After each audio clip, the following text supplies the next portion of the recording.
राष्ट्रपति द्रौपदी मुर्मू चंडीगढ़ दौरे पर सचिवालय भवन का उद्घाटन करेंगी। उसके बाद पंजाब इंजीनियरिंग कॉलेज जाएंगी।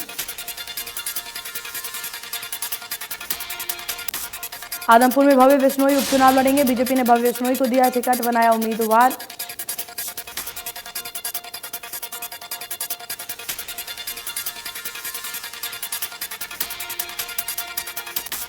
हिसार के आदमपुर में भव्य बिश्नोई को बीजेपी उम्मीदवार घोषित होने के बाद समर्थकों में खुशी की लहर। फूल माला पहनाकर भव्य बिश्नोई का किया स्वागत। विप्लव कुमार ने ट्वीट कर भव्य बिश्नोई को बधाई दिया और एवं शुभकामनाएं दी। लिखा, आदमपुर विधानसभा उपचुनाव में भाजपा उम्मीदवार के रूप में आप भारी मतों से विजय हों। बीजेपी सांसद सुनीता दुग्गल ने आदमपुर उपचुनाव पर बोलते हुए कहा कि बीजेपी मजबूती से आदमपुर उपचुनाव लड़ेगी। उपचुनाव में बीजेपी उम्मीदवार भव्य बिश्नोई ही जीतेंगे। कांग्रेस पर निशाना साधते हुए कहा कि सुनीता दुग्गल ने कहा कि कांग्रेस राज्य में भ्रष्टाचार होता था, बीजेपी विकास करवाती है, कांग्रेस भ्रष्टाचार करवाती है। कांग्रेस ने प्रदेश में परिवारवाद को बढ़ावा दिया। बीजेपी ने आदमपुर से भव्य बिश्नोई को अपना उम्मीदवार घोषित कर दिया। जिसके बाद हिसार के नेशनल एडवाइजर अनुराग राणा ने कहा कि सीधा मुकाबला आप और भाजपा के बीच। आम आदमी पार्टी के हरियाणा प्रभारी और राज्यसभा सदस्य डॉक्टर सुशील गुप्ता ने कहा कि भाजपा, कांग्रेस और अन्य राजनीतिक दलों में परिवारवाद हावी। जेजेपी प्रधान महासचिव दिग्विजय चौटाला अंबाला के गांव मटहेडी पहुंचने जाने, जहां से उन्होंने काफी संख्या में लोग पार्टी में शामिल हुए। दिग्विजय चौटाला ने 2024 गठबंधन में चुनाव लड़ने की बात पर कहा कि सब कुछ ठीक रहा तो साथ आएंगे। आदमपुर चुनाव पर उन्होंने कहा कि हमारी पार्टी रविवार को फैसला लेगी कि हमारा क्या एक्शन रहेगा। आदमपुर उपचुनाव के चलते फतेहाबाद में पंचायत चुनाव को टालने का फैसला लिया गया। फतेहाबाद में अब 30 अक्टूबर और 2 नवंबर को होगा चुनाव।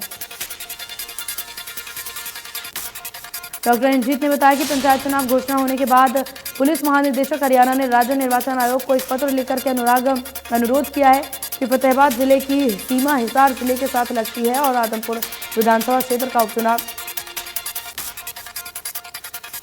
दिल्ली में आदमपुर चुनाव पर नेता प्रतिपक्ष भूपेंद्र सिंह हुड्डा ने कहा कि आदमपुर कांग्रेस का गढ़ रहा है और वहां पर से चुनाव जीत रहे हैं। साथ ही उन्होंने कहा कि कांग्रेस जल्द अपने उम्मीदवारों की घोषणा करेगी। साथ ही उन्होंने कहा कि पंचायत चुनाव को लेकर के हम तैयार हैं, हम चुनाव सिंबल पर नहीं लड़ेंगे। साथ ही उन्होंने कहा कि जिला परिषद के चुनाव को लेकर के विचार करेंगे। बीजेपी के प्रदेश मीडिया प्रमुख और जिला चुनाव प्रभारी संजय शर्मा ने कहा कि बीजेपी जिला परिषद चुनाव सिंबल पर ही लड़ेगी। यमुनानगर में शिक्षा एवं वन मंत्री कनकपाल गुर्जर ने कहा कि पंचायत चुनाव को लेकर के पूरी तैयारी। उन्होंने कहा कि बीजेपी पंचायती चुनाव सिंबल पर नहीं लड़ रही है। पार्टी ने अपने सभी वरिष्ठ कार्यकर्ताओं को आपसी सहमति से चुनाव लड़ने के निर्देश दिए। कनकपाल गुर्जर ने कहा कि वैसे तो बीजेपी जेजेपी का गठबंधन है, पर हम एक दूसरे के सहयोगी हैं। साथ ही उन्होंने माना कि इस दौरान कहीं कहीं बीजेपी के दो लोग भी चुनाव मैदान में हो सकते हैं।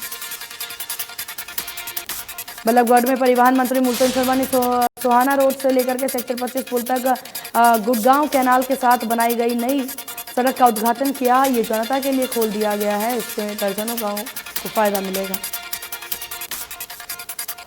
भारतीय वायुसेना ने सैनिकों के नई यूनिफॉर्म लॉन्च कर दी है। मौका था भारतीय वायुसेना का नवंबर स्थापना दिवस समारोह। वायुसेना प्रमुख VR चौधरी ने बताया कि आजादी के बाद पहली बार वायुसेना के लिए एक नई ऑपरेशन ब्रांच बनाई जा रही है। सरकार ने इसके लिए मंजूरी दे दी है। चंडीगढ़ में भारतीय वायुसेना सेना दिवस समारोह में राष्ट्रपति द्रौपदी मुर्मू, केंद्रीय रक्षा मंत्री राजनाथ सिंह और हरियाणा के मुख्यमंत्री मनोहर लाल शामिल हुए। भारतीय वायुसेना का नवंबर स्थापना दिवस पर दिखा भारतीय वायुसेना का दम। सुखना लेक में गरजे वायुवीर। वायुसेना दिवस पर सीएम मनोहर लाल ने सभी वायु सैनिकों और परिजनों को दी बधाई। कहा, सभी वीर योद्धाओं पर हमें गर्व है। सर्जिकल स्ट्राइक से शत्रुओं के होश उड़ाए। उत्तराखंड के उत्तरकाशी में सोनीपत के लाल की मौत हो गई। पर्वतरोही के शव की पहचान सोनीपत के नीतीश दहिया के रूप में हुई।